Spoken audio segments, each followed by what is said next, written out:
Ready to make a real impact every day? Join the Active Day Home Care team and help clients maintain their independence in the comfort of their own homes. Make a difference in someone's life as you provide essential daily assistance and protect their health and happiness. Earn up to $20 an hour and enjoy additional perks like optional daily pay, 401k, paid time off, ongoing educational training, and more. Join a team that values care, compassion, and your professional growth. Visit activeday.com to apply. Okay, picture this if you can. It's June 12th, 2025. We're at the Wilshire Federal Building in Los Angeles. Right. And right in the middle of a federal press conference, you see a U.S. senator being physically removed, shoved down, handcuffed by federal agents. It's quite a scene. Yeah, absolutely extraordinary. Seeing a sitting senator treated like that publicly with officials and press right there watching, it's just, well, startling. Exactly. And that really striking image, that's the heart of our deep dive today. We're looking into this intense clash. It involves Senator Alex Padilla, the Department of Homeland Security federal agents. And it's all playing out with this background of heightened immigration enforcement and some really big questions about federal power being asked right there in L.A. We've got sources here, and they paint, frankly, two very different pictures of what actually went down. Very different. And they definitely connect this single incident to these much larger, ongoing political fights, legal battles, too. Right. So our goal here is to kind of unpack all of that.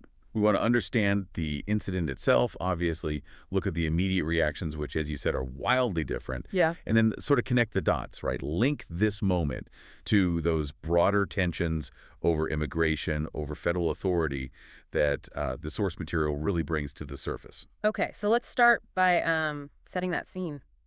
Los Angeles, June 12th, the Wilshire Federal Building. Right. You've got DHS Secretary Kristi Noem. She's holding a press conference. The topic, an update on recent federal immigration enforcement, ICE operations specifically. And those operations, the sources tell us, had already caused protests in the city, so tensions were kind of high already. Definitely seems that way.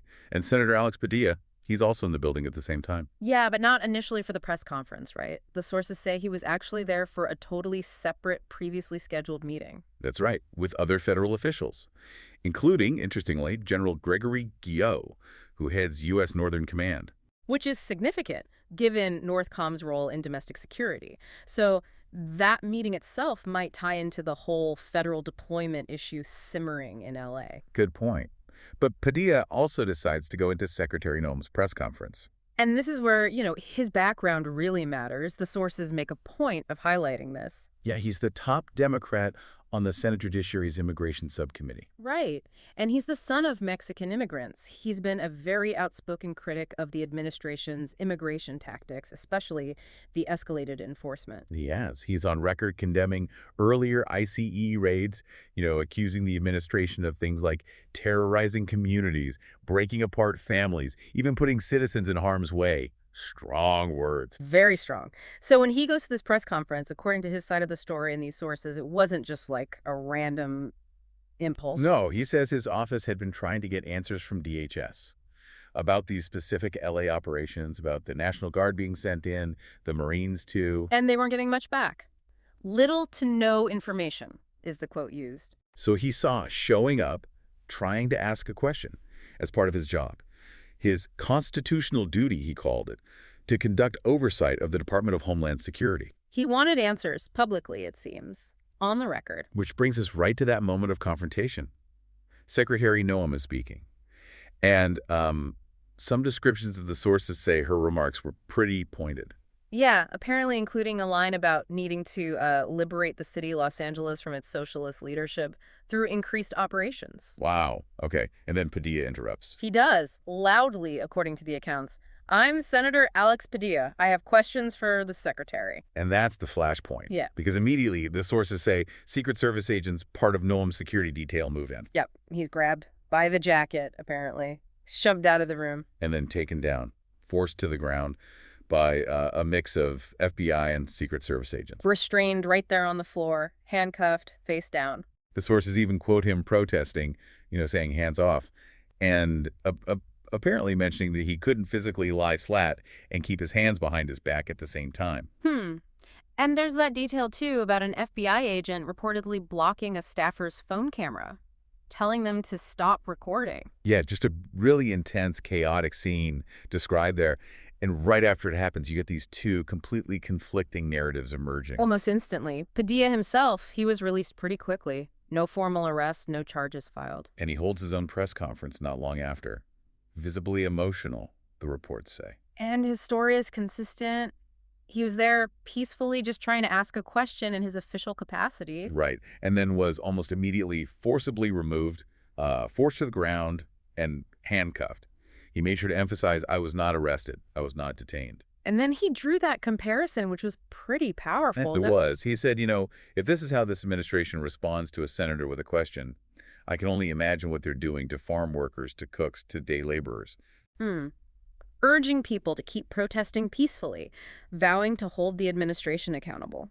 Okay, but then you have the administration's take.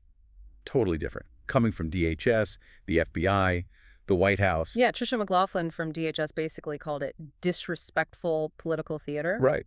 Said Padilla interrupted, didn't identify himself properly, wasn't wearing his Senate security pin. And crucially, that he lunged toward Secretary Noam. That's a key claim, that he didn't back away when told. And therefore, the Secret Service thought he was maybe an attacker and acted appropriately in their view. Then you had Dan Bongino, FBI Deputy Director, chiming in on X, reinforcing that claim about the security pin and adding that Padilla physically resisted law enforcement. And the White House, Abigail Jackson, called it grandstanding, an immature theater kid stunt. And even sort of pivoted, suggesting Democrats were more upset about Padilla than about alleged violent riots and assaults on law enforcement in L.A., kind of deflecting there. So yeah, one event, two completely opposite interpretations, motives, actions, everything disputed. And predictably, this ignited a huge political reaction. Oh, absolutely. You saw Democrats condemning it almost immediately and very broadly. California Governor Gavin Newsom, for instance, tweeted it was absolutely abhorrent and outrageous, called on Republican leaders to condemn it too. And he added that warning, didn't he? If they can handcuff a U.S. senator for asking a question, imagine what they will do to you. Yeah. Powerful stuff. Los Angeles Mayor Karen Bass also spoke out strongly. Questioning how federal agents could possibly not recognize one of California's own senators. Right. And she also noted Padilla as the state's first Latino senator, adding another layer. And she pushed back hard on Noam calling L.A. a war zone. You had lots of others weighing in too. Schumer, Schiff demanding answers. Booker, Warren expressing strong support for Padilla. And Representative Maxwell Frost reportedly even called for subpoenaing Kristi Noem over it. So really strong reactions on that side. On the Republican side, though, the response detailed in the sources was, well, more mixed, but generally tended towards defending the agents and criticizing Padilla. Speaker Mike Johnson apparently suggested Padilla should be censured by the Senate. Wow. And other Republicans, lawmakers, and commentators sort of echoed the administration's points. Padilla was shouting, "No ID visible," he resisted. Caroline Leavitt used similar language, calling it disrespectful political theater, a stunt. So you really see the partisan lines drawn immediately and sharply over this incident. And it's so important for us looking at this and for you listening to remember, we're just laying out these different viewpoints as they're presented in the source material. Exactly. We're not taking a side here. Our job is to show you the conflicting narratives, the different ways this single event was framed and interpreted by the key players involved. Because this event, as the sources make really clear, it wasn't just about Padilla and Noam in that room. It's deeply tangled up in that bigger picture. Definitely. The intensified federal immigration enforcement, the administration's use of federal forces, National Guard, Marines specifically in Los Angeles, that's the crucial context. Secretary Noam's press conference was about those very things, the ICE operations, the federal troop deployment. And that deployment itself was already a huge point of contention. Governor Newsom had filed a legal challenge against it. Right, and the arguments from critics like Newsom, Padilla, and others, as laid out in the sources, are pretty stark. They call it unprecedented overreach, a manufactured crisis. Language like terrorizing communities. Accusations that it's an attack on our constitutional order, maybe an attempt to test the limits of presidential power, to circumvent due process, really fundamental questions being raised. And Padilla, given his role on that Senate Judiciary Immigration Subcommittee, is right in the thick of these debates. His history shows that.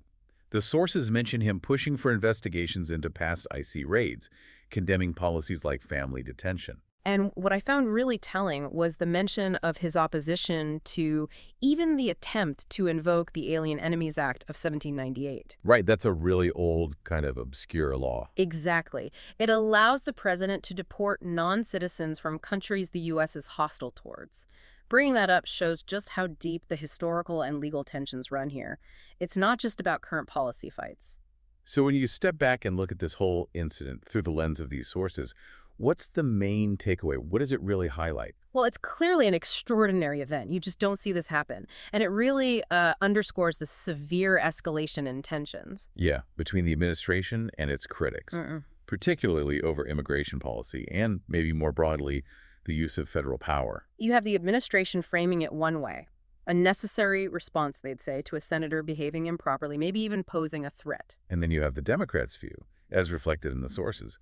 This is an alarming affront to democracy, a worrying sign maybe of authoritarian tendencies. Just completely different interpretations of the same few minutes of interaction. And the immediate impact, noted right there in the material, was these intensified calls for congressional oversight. And the sense that this is definitely going to pour more fuel on the fire of those ongoing legal and political fights about federal power, military deployment domestically, immigration enforcement, all of it. So wrapping it up, you've got this dramatic physical removal of a U.S. senator. You have these starkly contrasting stories about what happened and why. And it all fits into these larger, really contentious battles over immigration, federal authority, and the relationship between different levels of government. The source material kind of leaves us hanging with this thought, which is worth considering. The full implications of this event on the upcoming political landscape and the national discourse on civil liberties remain to be fully seen. Yeah, and that's really the question to ponder, isn't it? What does an incident like this, described in such opposing ways by the parties involved, actually suggest about the state of play between, say, Congress and the executive branch, or federal and state authorities? And maybe even more fundamentally, how do you think about that balance? The balance between security, order, and individual civil liberties, especially when political tensions are running this high. Definitely a lot to mull over, based on what we've seen in these sources today.